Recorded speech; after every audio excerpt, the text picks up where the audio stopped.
Первая сказка называется «Бедный мальчик в могиле».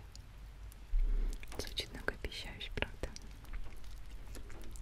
Все, укладываюсь поудобнее. Сейчас начнем. Жил-был на свете бедный пастушок, круглый сирота.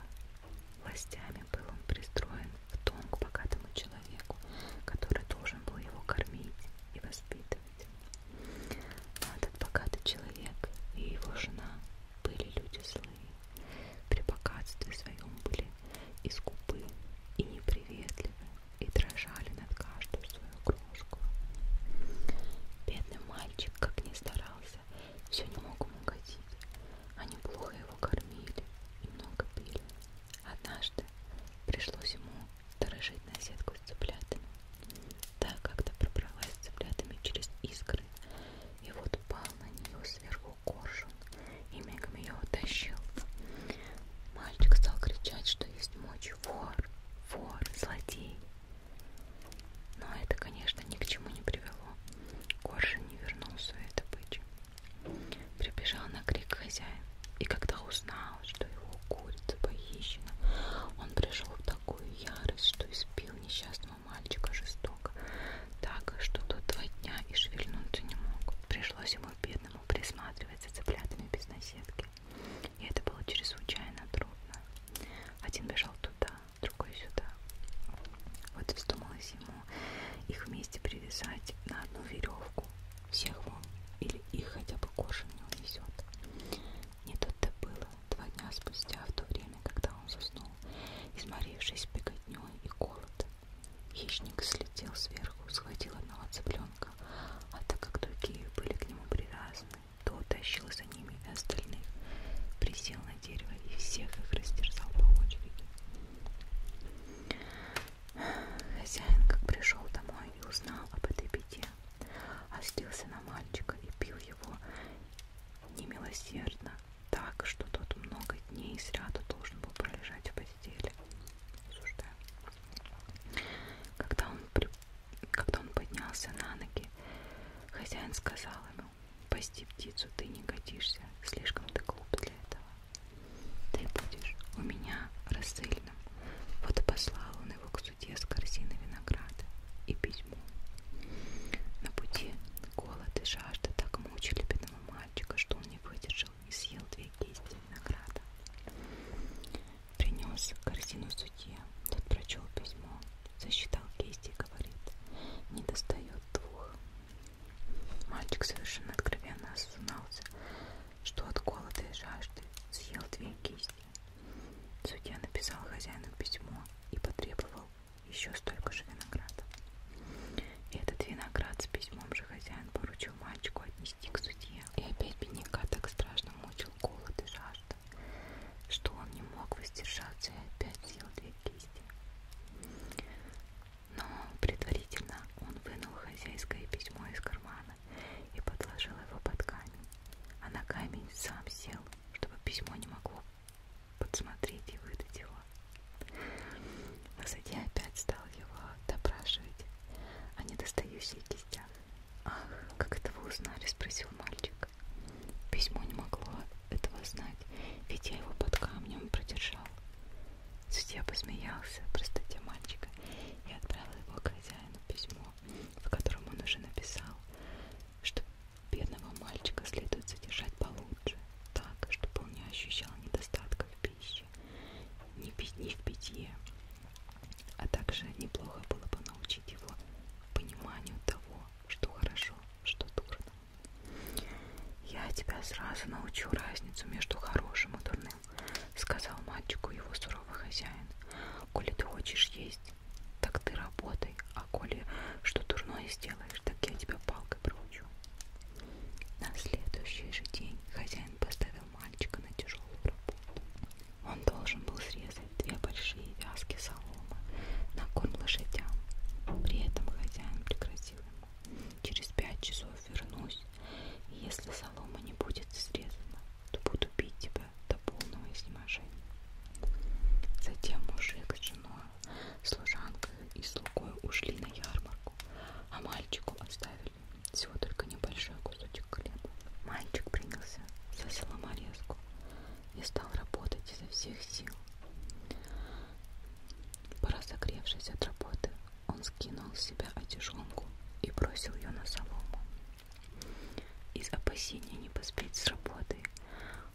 резал да резал, и от излишнего усердия сам не приметил, как и срезал вместе с соломой и свою утюжонку. Слишком поздно спохватился он, когда уже поправить беду невозможно было. «Ах!» — воскликнул он, — «теперь я погиб. Недаром грозил мне мой хозяин. Когда придет он, да увидит, что я наделал, меня убьет. Лучше я сам с собой покончу. Осуждаю». Случалось ему слышать от хозяйки, что под ее кроватью стоит горшок с ядом. Она-то это говорила для того, чтобы лакомок отвадить, потому что в горшке был мед. Мальчик полез под кровать, вытащил оттуда горшок и весь его очистил. «Право не знаю», — сказал он, — «что это люди говорили, будто смерть так горька. Мне кажется, она сладкая». Не мудрено, что хозяйка так часто себе желает смерти. Села на столик и собрался умереть, но почувствовал, что не слабеет, а стал даже сильнее от питательной пищи. «Верно, это был не яд», — сказал он, — «но вот хозяин не раз говорил, что в его полотяном сундуке лежит бутылочка с отравой для мух. Уж этот точно яд и, верно, уморит меня». Но и в бутылке был не яд, а венгерское вино. Мальчик вытащил бутылку и выпил ее всю. «И эта смерть тоже сладка», — сказал он. Однако же, когда вино стало туманить его сознание, то он подумал, что приходит его конец. «Чувствую, что смерть приближается», — сказал он. «Пойду-ка я на кладбище, да поищу себе могилку».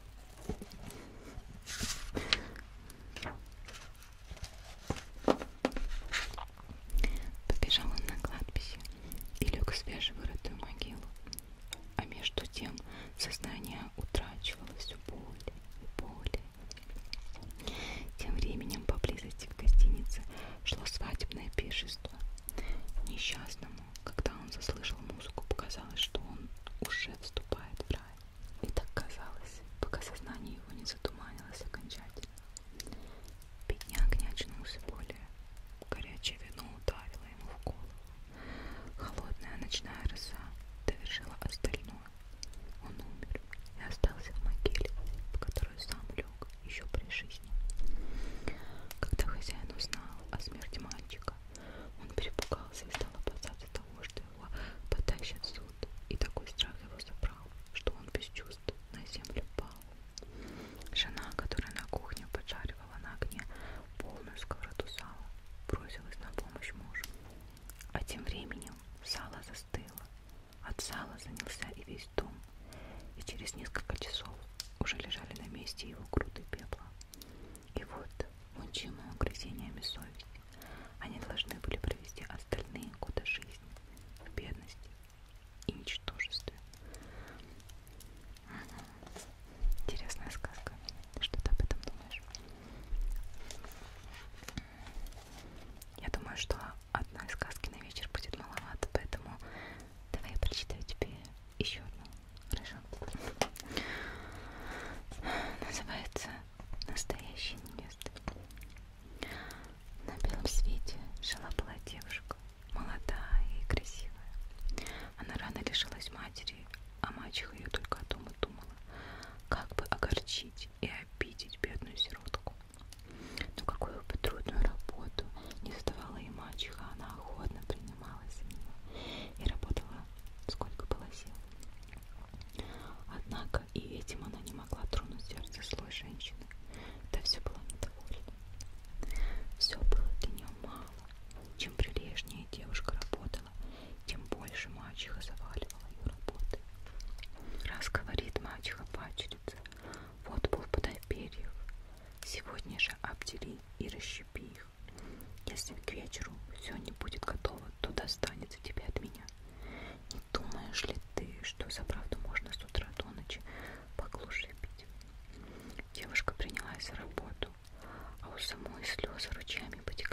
послышался ее голос.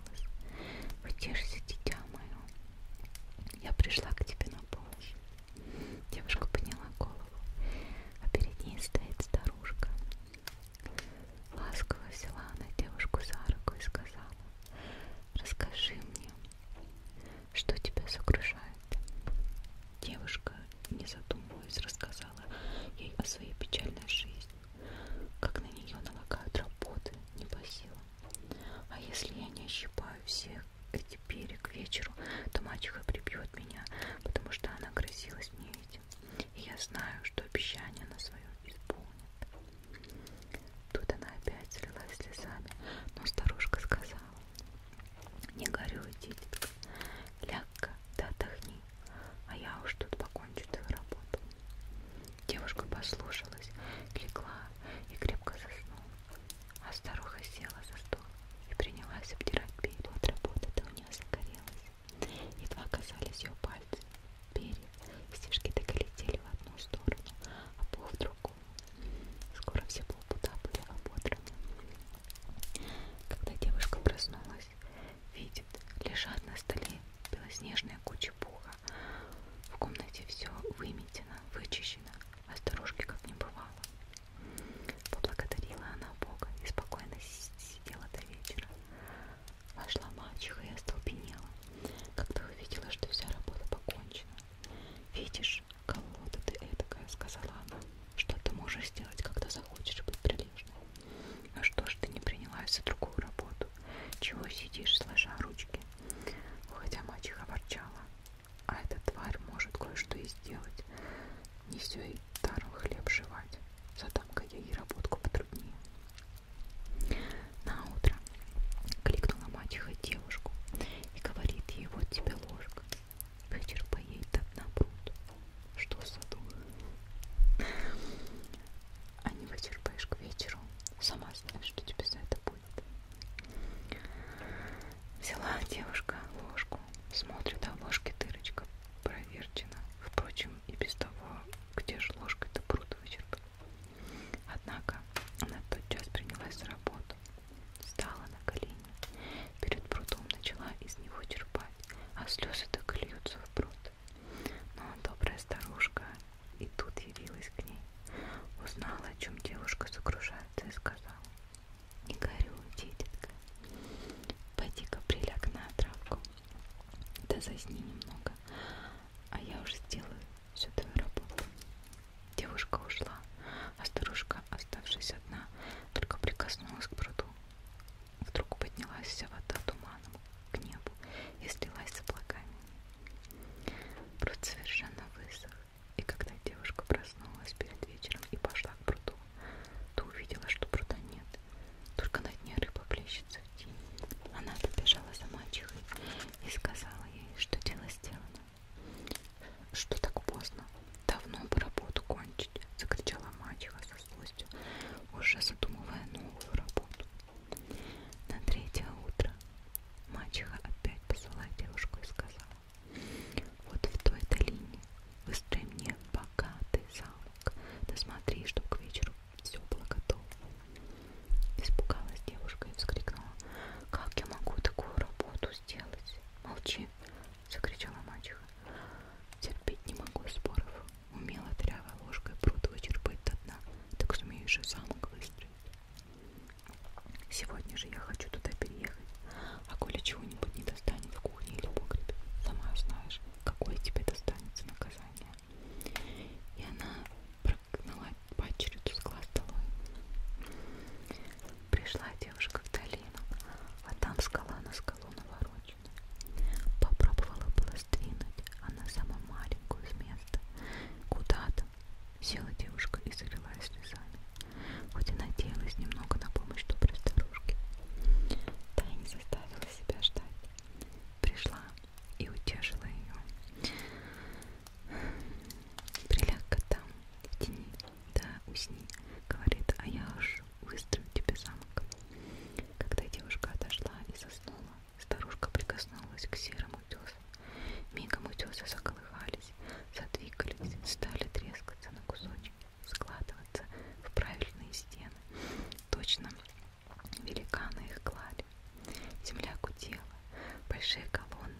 собой поднимались кверху и оставались правильными рядами, и на крыше проворно укладывались черепицы. Когда наступил полдень, то на самой высокой башне уже вращался флюгер в виде золотой девы с крыльями. К вечеру была готова и внутренность замка. Уж не знаю, как это сделала старушка, только все стены в комнатах были обтянуты шелком и бархатом. Пестро вышитые стулья стояли вдоль стен, и богато разукрашенные кресла у мраморных столов. На полке висели хрустальные люстры и отражались, как в зеркале, на гладком пруду. Зеленые попугаи и разные заморские птицы сидели в золотых клетках. Повсюду было такое великолепие, словно замок был приготовлен для самого короля. Солнце только что заходило. Когда девушка проснулась, ей в глаза сразу ударил блеск тысячи огней. Быстро подошла она к замку, ворота сами перед ней отворились. Лестница была покрыта красным сукном, а золотые перила уставлены цветами. Когда она увидела это великолепное убранство, эти комнаты, так остановилась, как вкопанная. Долго бы она стояла на одном месте, если бы не пришла к ней в голову мысль о мачехе. Ах, подумала она, если бы она наконец была довольна и перестала бы меня мучить. Сейчас же туда перееду, сказала мачеха, узнавши от падчерицы, что замок готов. И когда вошла в замок, то принуждена была руку приложить к глазам, так ее ослепило. Вот видишь, сказала она, как тебе все легко дается. Следовало бы потруднее работу тебе задать. Тут она прошлась по всем комнатам, заглядывала во все уголки и закоулки, чтобы отыскать какие-нибудь недостатки, но ничего не подметила. Но теперь зайдем в кухню и погреб, сказала она падчерице, злобно на нее поглядывая. Надо еще и там хорошенько посмотреть. А если чего не хватит, так не миновать тебе наказание. Но огонь ярко пылал в печи, в горшках варилось кушанье, ухваты и кочерги на месте, а на полках так и блестела медная посуда. Ни в чем не было недостатка. Даже ведро с водой и корзинка с углями была на месте. А где вход в погреб? Закричала мачеха. Не будет он полон бочками с вином, достанется тебе. Она сама подняла опускную дверь в погреб, но не успела сделать 2 шагов, как вдруг тяжелая опускная дверь захлопнулась за ней. Девушка услышала страшный крик, бросилась поднимать дверь, чтобы поспешить на помощь мачехе, но мачеха слетела головой вниз и лежала внизу мертвая. С этих пор великолепный замок принадлежит уже одной падчерице. Первое время она и сама не знала, как ей пользоваться своим счастьем. В шкафчиках висели богатые платья, сундуки были доверху полны золотом и серебром, жемчугом и драгоценными камнями. Скоро по целому миру разнеслась молва про красоту и богатство девушки. Каждый день являлись женихи, но ни один ей не нравился. Наконец приехал молодой королевич, который сумел тронуть ее сердце. Они полюбили друг друга и обручились. В саду замка стояла липа. Случилось жениху и невесте однажды сидеть под этой липой. И говорит королевич невесте: мне надо съездить домой, чтобы получить согласие отца на нашу свадьбу. Прошу тебя, подожди меня под липой, я скоро вернусь. Она поцеловала его левую щеку и сказала: не забудь меня и никому не позволяй целовать себя в это место, а я буду дожидаться под липой, пока ты не вернешься. Девушка сидела под липой до заката солнечного, а жениха все нет. 3 дня с утра до ночи сидела она под липой и все ждала его, но напрасно. Когда и на 4-й день он не приехал, она сказала: верно, с ним несчастье приключилось, пойду его отыскивать и не вернусь, пока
узнал, воскликнула она.